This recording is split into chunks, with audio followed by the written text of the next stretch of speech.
En la Ciudad de México, específicamente en el Aeropuerto Internacional Benito Juárez, un vuelo Airbus A320neo de la aerolínea Volaris, clase turista, sale hacia el Aeropuerto Internacional de Tijuana. El horario del vuelo es a las 6 p.m., donde se encuentran solo 25 personas a bordo. Antes de despegar, el personal despachante de aeronaves nota un sonido raro en la turbina del avión, pero el maletero le habla al instante de querer revisarlo y se olvida de reportar el suceso. Durante el viaje, las personas que se encontraban en el avión perciben el sonido poco a poco más fuerte, pero lo dejan pasar. 10 minutos después, la turbina empieza a sacar humo y falla. Las azafatas del avión tratan de calmar y dar instrucciones sobre el aterrizaje de emergencia, pero mucha gente no tiene sus cinturones, otra se levanta de los asientos y otro par está dentro de los baños del avión. El aterrizaje se da cerca de una playa en Mexicali, en el Golfo de California.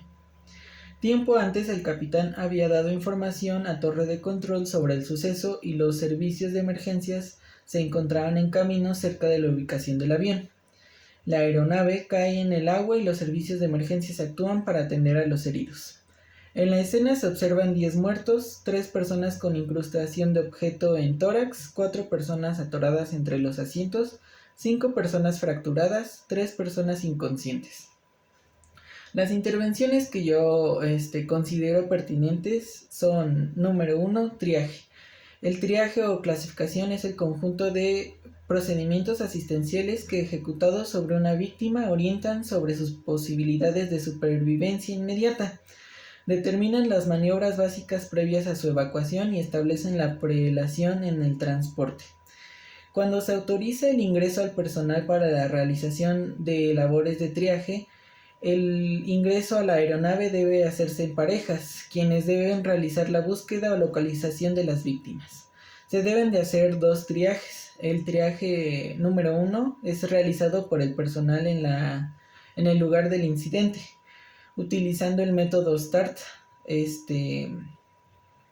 En dicha fase no deben ser necesario emplear nunca más de 1 minuto por víctima. El segundo triaje es realizado en el puesto médico avanzado o en el puesto de evacuación, realizado por personal facultativo. Se recuerda que durante la fase del primer triaje, las únicas maniobras a realizar son aquellas que permitan restablecer las condiciones vitales, como la liberación de la vía aérea y hemostasia en hemorragias severas. La resucitación cardiopulmonar no se aconseja salvo en caso de parada presenciada y solo cuando el número de víctimas lo permita. Número 2. La segunda intervención son traslado de personas con medidas de seguridad para evitar daño en columna vertebral y otros órganos. Tenemos que iniciar el desplazamiento al sitio con una unidad de rescate donde exista ambulancias para esperar a las víctimas del accidente. El coordinador de atención prehospitalaria o coordinador de salud, en la zona de impacto debe asegurar la adecuada, rápida y efectiva clasificación y evaluación de los lesionados en el módulo de estabilización y clasificación, así como su transporte de acuerdo con el color de la tarjeta que haya sido asignada en el triaje. La tercera intervención en personas con objetos penetrantes es evaluar el ABCD, no retirar los objetos incrustados en la herida, asegurarse de que no se desplacen también, retirar los objetos presentes en la herida de forma superficial, por ejemplo, fragmentos de vidrio o entre otros. Controlar la hemorragia externa con un apósito a presión. Realizar un diagnóstico inicial, por ejemplo, en una herida de tegumentos en la caja torácica con burbujas de aire visibles durante los movimientos respiratorios, que sería una herida succionante de tórax. Y en caso de mucho dolor, administrar un opioide vía intravenosa, o en caso del dolor leve, usar paracetamol.